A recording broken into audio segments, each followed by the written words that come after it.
Hello everyone, good night with Shipra में आपका स्वागत है और मैं हूँ शिप्रा झा। हाजिर हूँ आपके सामने गुरु और शिष्य की एक छोटी सी कहानी लेकर जो आपको बड़ी सीख देगी।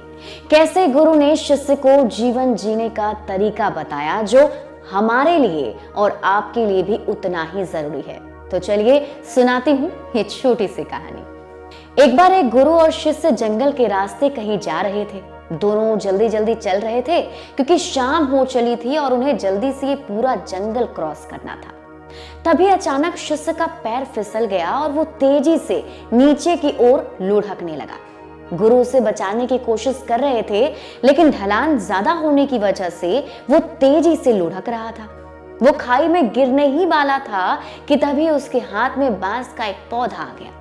उसने बांस के पौधे को मजबूती से पकड़ लिया और खाई में गिरने से बच गया।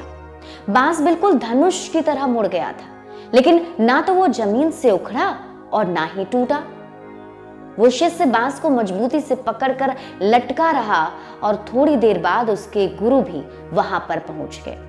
गुरु जैसे ही वहां पहुंचे तो उन्होंने हाथ का सहारा देकर शिष्य को ऊपर खींच लिया। फिर दोनों अपने रास्ते पर आगे बढ़ चले।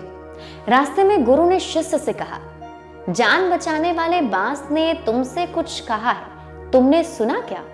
शिष्य ने कहा, नहीं गुरुजी, शायद मेरे प्राण संकट में थे इसलिए मैंने ध्यान नहीं दिया, और वैसे भी मुझे तो पेड़ पौधों की भाषा भी नहीं आती। आप ही बता दीजिए कि उसका संदेश क्या था, बांस कहना क्या चाहता था।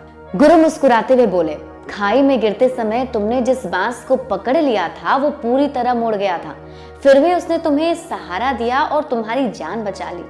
फिर गुरु ने कहा कि बांस ने तुम्हारे लिए जो संदेश दिया है वो मैं तुम्हें दिखाता। गुरु ने रास्ते में खड़े बांस के एक पौधे को खींचा और फिर उसे छोड़ दिया। बांस लचककर अपनी जगह पर वापस लौट गया। तब उन्होंने बताया कि हमें बांस की तरह लचीला होना चाहिए, बांस से लचीलेपन की खूबी को अपनाना चाहिए। तेज हवाएं बांसों को झकझोर कर उखाड़ने की कोशिश करती है, लेकिन वो आगे पीछे डोलता जरूर है, लेकिन मजबूती से धरती में जमा रहता है। बांस ने तुम्हारे लिए यही संदेश भेजा है कि जीवन में जब भी मुश्किल दौर आए तो थोड़ा झुककर विनम्र बन जाना, लेकिन टूटना नहीं, क्योंकि बुरा दौर निकलते ही फिर से अपनी स्थिति में दोबारा तुम पहुंच सकते हो। शिष्य बड़े गौर से ये सब कुछ सुनता रहा। गुरु ने आगे कहा कि बांस ना केवल हर तनाव को झेल जाता है, बल्कि ये उस तनाव को अपनी शक्ति बना लेता है और दुगनी गति से ऊपर उठता है। बांस ने कहा है कि तुम अपने जीवन में इसी तरह लचीले बने रहना। गुरु ने शिष्य को कहा कि पुत्र, पेड़ पौधों की भाषा तो मुझे भी नहीं आती।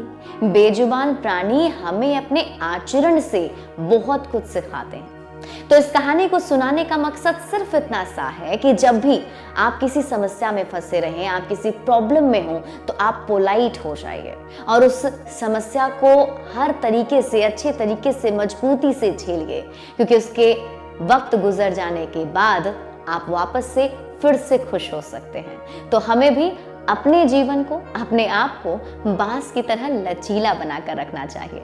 कैसी लगी आज की कहानी मुझे कमेंट करके जरूर बताइएगा। ज्यादा अपडेट के लिए आपको जुड़े रहना है लाइव सीरीज के साथ। और अभी तक अगर आपने हमारे यूट्यूब चैनल को सब्सक्राइब नहीं किया है तो सब्सक्राइब कर लीजिए। ये वीडियो अगर आप फेसबुक पेज पर देख रहे हैं तो पेज को लाइक कीजिए। साथ ही साथ आप हमें ट्विटर पर फॉलो करना मत भूलिएगा। और हाँ, गुड नाइट विद शिप्रा के और भी स्टोरीज को देखने के लिए आप लाइव सीरीज के यूट्यूब चैनल पर जा सकते हैं। वहां पर good night with Shipra search कर सकते हैं, आपको सारी स्टोरीज वहां मिल जाएगी। जाते जाते शिप्रा की ओर से गुड नाइट विशेस।